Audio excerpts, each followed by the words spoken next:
This zucchini stood tall yesterday. Today it's flat on the dirt, wilted like somebody shut the water off overnight. So I'm taking a razor blade to the stem, slitting it right up the middle, and there, pulling out the fat white worm that's been eating it hollow from the inside. That worm is a squash vine borer, and it kills more homegrown squash than every other pest put together. So let me tell you plainly what this video is. I'm going to show you how to stop this bug from killing your squash for about the price of a roll of foil. Two things in order. First, right now, I'm going to save this plant that's already dying, the one I just cut open, because a wilted squash is not a dead squash and I can bring it back. Then I'm going to show you the cheap little trick that stops the moth from ever getting in. So next summer, you never pick up a razor at all. Rescue the one that's dying, then make sure it never happens to the rest. That's the whole video. Stick around to the end though, because there's one kind of squash this worm physically cannot kill, and it's older than corn. My name's Earl, 40 years growing squash in the same clay patch, and I've killed more of these worms than I can count. Let's save this plant first. Move one. Find the frass. Frass is the tell. It's the worm's sawdust, wet, greenish tan, packed out of a little hole in the stem like somebody drilled it and didn't sweep up. The Missouri Botanical Garden and the University of Maryland both point to that frass as the one sure sign a borer's inside. That's your X on the map. Take a clean razor or a thin, sharp knife, set the tip in at that hole, and slit the stem lengthwise, up the middle, along the length, never across. Cut across and you finish the job the worm started. Slit it a couple inches, spread it open gentle with your thumbs, and there he is. The fat white grub, brown head, about an inch of him, curled up in the hollow he ate. Pull him out with the tweezers or your fingernails and kill him, because he was about to drop into your soil and come back next year as another moth. Now the worm's out, but this plant is not saved yet. Getting him out was the easy half. So take 1 second while I've got you and tap the subscribe button. It's free, and it's the only thing I'll ask you for tonight. Then let me show you the step that actually brings the vine back. Move 2, and this is the one everybody skips. Cutting the worm out does not save the plant. The plant's still got a slit stem and a chewed up water pipe. What saves it is this. Take moist soil and mound it. Up over that whole slit section, bury the wound, pack it damp. Squash stems grow brand new roots out of anywhere that touches wet dirt. That's just how the plant's built. So the buried section throws down a fresh set of roots below the wound, and the vine drinks through those instead of the broken pipe. It re-roots. And it lives. About a 70% save rate, but only if you caught it within a few days of that first wilt. 70% if you moved fast. Near 0 if you waited a week, because by then the whole stem's hollow and rotted, and there's nothing left to re-root. Now there's nothing to do but keep that mound damp and let it root. And while it roots, let me tell you what actually knocked it flat, because it changes how you look at every squash you grow. The thing killing your plant is a moth called Melidia cucurbitae. A clear-wing moth, about 1 inch to 1.5 inches. Across the wings, orange and black, and it flies in the daytime. That's the trick of it. Most moths are night bugs. This one works bankers. Hours, and it's dressed up to look like a wasp, so nothing eats it. Folks see it buzzing the patch, orange and black, mid-morning, and swear up and down they've got wasps. It's a moth. She lays one flat reddish-brown egg, just one about the size of a pinhead, right down at the base of the stem. It hatches, and the second it does, the little worm bores straight down into the stem. Not the leaf, not the fruit, the stem, the one hollow pipe the whole plant drinks through. It eats in there for 4 to 6 weeks, hollowing the pipe out. And the University of Wisconsin and Michigan State have this documented cold. When the pipe's chewed through, the plant can't pull water, and a big healthy vine goes flat almost overnight. That's your wilt. It didn't happen overnight. It just showed up overnight. All right, that's the rescue. Now the half that matters more, because the goal is not to get good at surgery. The goal is to never need it. There are 3 cheap ways to stop this bug before it ever gets into the stem, and they cost about $1 between them. First, the foil, and it's the one I'd bet the farm on. Go get a roll of aluminum foil out of the kitchen drawer. That's the tool. Tear off a strip and wrap it snug around the bottom 2 to 3 inches of every squash stem, right where it comes out of the soil. 2 to 3 inches from the dirt up to about the height of your finger joint. Don't wrap it loose and don't wrap it high. The moth wants the base, so the base is what you armor. The moth can't push her egg onto metal, and any hatchling can't chew through foil to reach the stem. Wrap it once, then rewrap about every 10 days as the stem thickens, And don't wait for a problem. This goes on when the plant's young and healthy June, before you've seen a single moth. Folks wrap after the first wilt and wonder why it didn't help. By then she's already inside.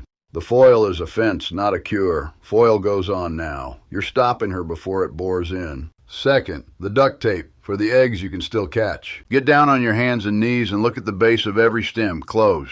You're hunting for those eggs, tiny, flat, reddish-brown, stuck to the stem down low, sometimes on the leaf stalks. When you find one, don't scrape it and don't squish it into the stem. Press a piece of ordinary duct tape over it and peel it off. The egg lifts right up with the tape, gone, before it ever hatches.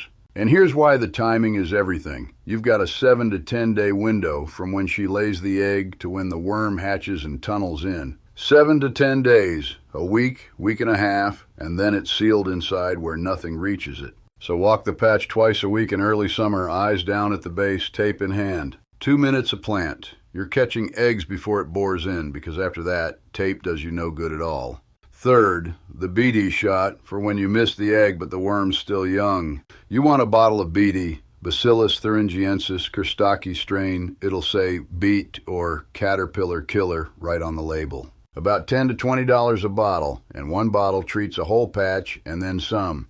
BD is just a soil bacterium. Death to a caterpillar's gut, completely harmless to you, your dog, and the bees. Mix it as directed. Draw about 1 cubic centimeter into a little syringe and inject it into the stem 1 to 2 inches above the soil, 1 to 2 inches up, about 2 finger widths off the dirt, the same low zone where the worm lives. The worm eats the BT right along with the stem, and it's dead in about 48 hours. 1 cc, 1 to 2 inches up. So there's the whole job in one breath. If it's already down, cut it out and mound it. And to keep the next one from ever going down, foil it, watch it, and shoot it. Now let me save you some money, because the store's answer to this bug is a joke, and once you see it, you can't unsee it. Walk into any garden center wilting squash in hand, and they'll steer you to the 7 car barrel, the big jug. I priced it. A 2.5 gallon jug of 7 concentrate runs about $210, $215, $200.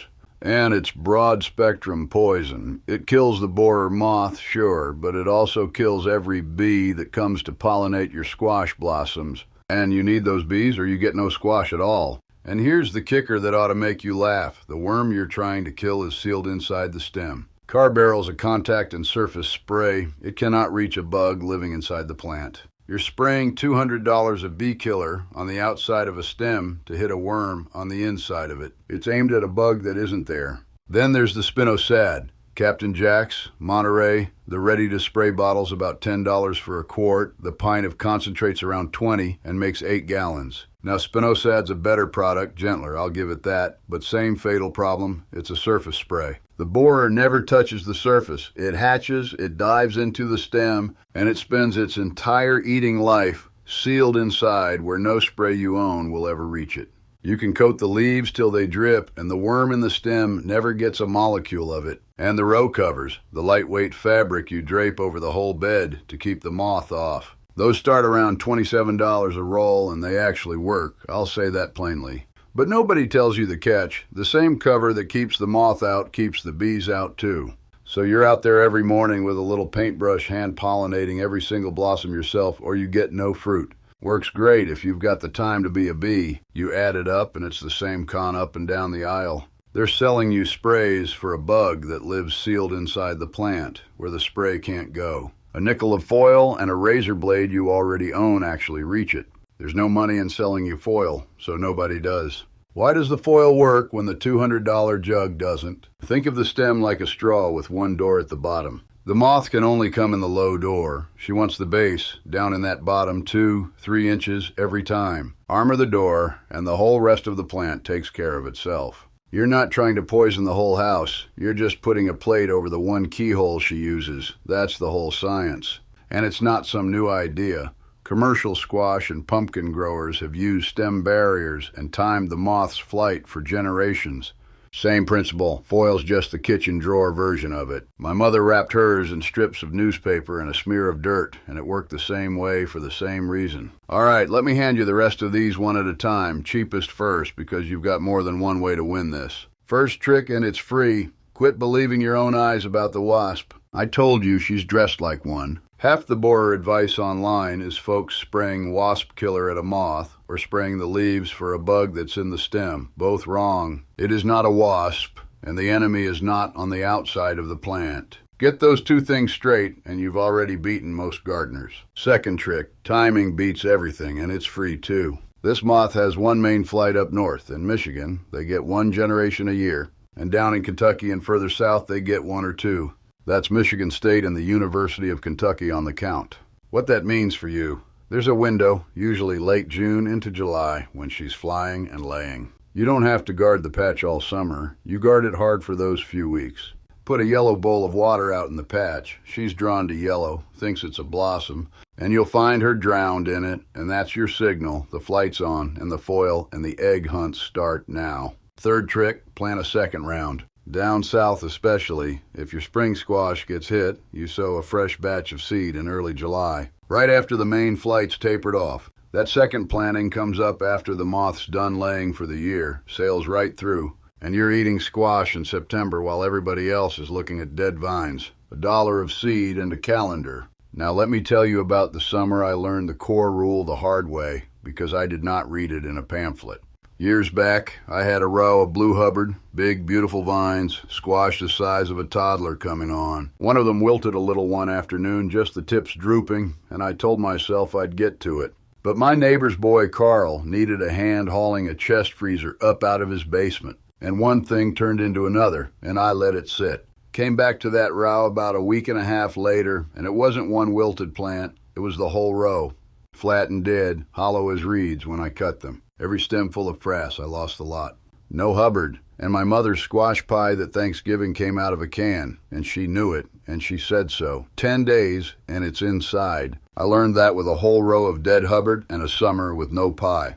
That's the rule, and it cost me a crop. You have got 10 days from egg to worm, and you kill it before it bores in. Because once it's been a week inside that stem, the plant's already hollow and dead on its feet. It just hasn't fallen over yet. Here's the trick I love the most, though, because it's the oldest one. Squash is not some delicate thing that can't survive without us and our poisons.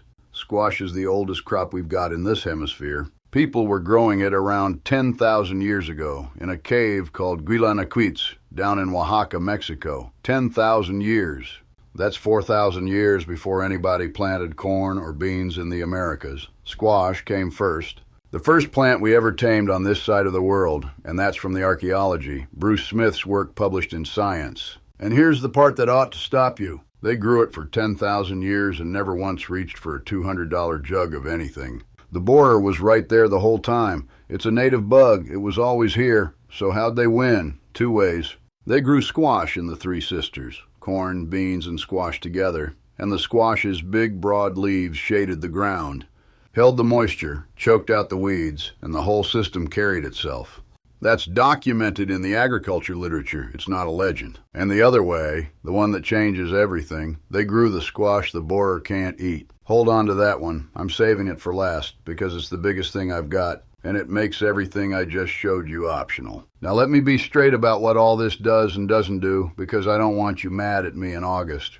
The foil and the tape stop the moth before she's in. That's prevention, and it's near bulletproof if you do it early and keep it up. The beat kills a young worm you catch soon. But the surgery, the razor, the re-root, that's a rescue, not a miracle. And it's a coin flip that only pays out if you catch the wilt in the first few days. Once a grub's been tunneling a week, that stem is hollow and rotting from the inside, and no amount of dirt mounding brings it back. This saves plants that are still savable. It does not raise the dead.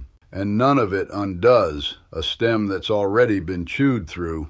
You can't glue that pipe back together. You can only get the plant to grow around it. So move early. Everything here rewards the person who acts before the wilt and punishes the one who waits for it. And one case where the right move is to do nothing at all. If you're growing butternut or any of the thick, solid stem squash, and you see a plant looking a little rough but there's no frass anywhere on the stem, leave it be.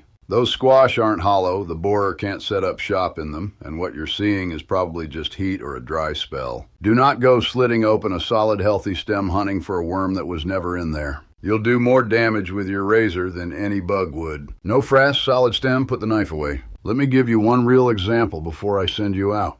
My neighbor Ruth, same clay, same bugs, quarter-mile down the road. She'd lost her squash to the borer just about every year for a decade. Last summer, I talked her into the foil. She wrapped 6 hills of zucchini and yellow squash, bottom 2 inches, re-wrapped every 10 days, and that was the whole program. She lost 0, not 1 plant. First clean squash harvest that woman's had in 10 years, and it cost her 1 roll of foil she already had in the drawer. She brought me a yellow squash the size of my forearm just to rub it in.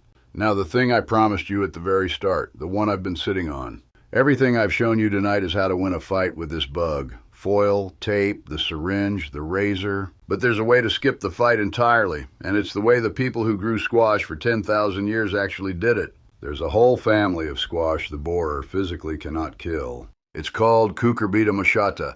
That's your butternut, your Seminole pumpkin, your long-neck cheese pumpkins. Where zucchini and the yellow squash you love have a hollow stem, a straw the worm crawls right up, the machata squash grow a stem that's near solid. Thick, dense, stringy, no hollow to hollow out. The moth lands on it, the worm hatches, and it's got nowhere to go.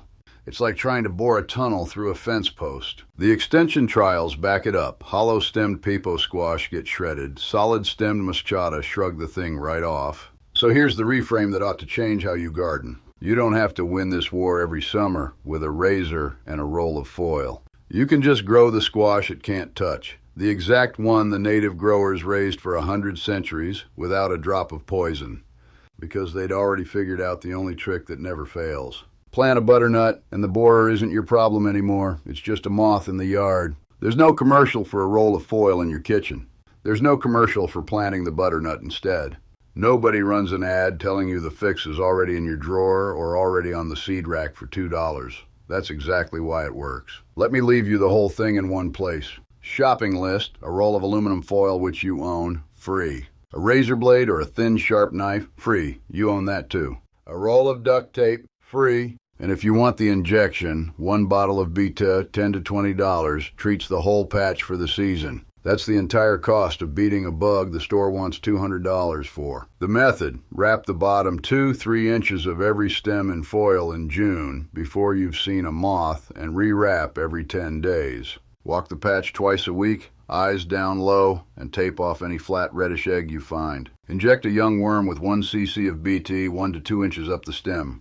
And if a plant wilts, move that same day. Find the frass, slit the stem lengthwise, pull the worm, and mound damp dirt over the wound so it re-roots and lives. And the whole rule under all of it, the one that cost me a row of Hubbard, wrap it, watch it, cut fast before it bores in. Go out to your patch tonight while it's still light and wrap the bottom of every squash stem you've got. 10 minutes, and you've beaten the thing that kills more home squash than everything else combined. Then do me a favor and tell me down below, what are you growing this year? Zucchini, butternut, the big pumpkins? And has this borer ever wiped out a plant on you? And did you ever figure out what got it? I read them. I'll see you in the next one.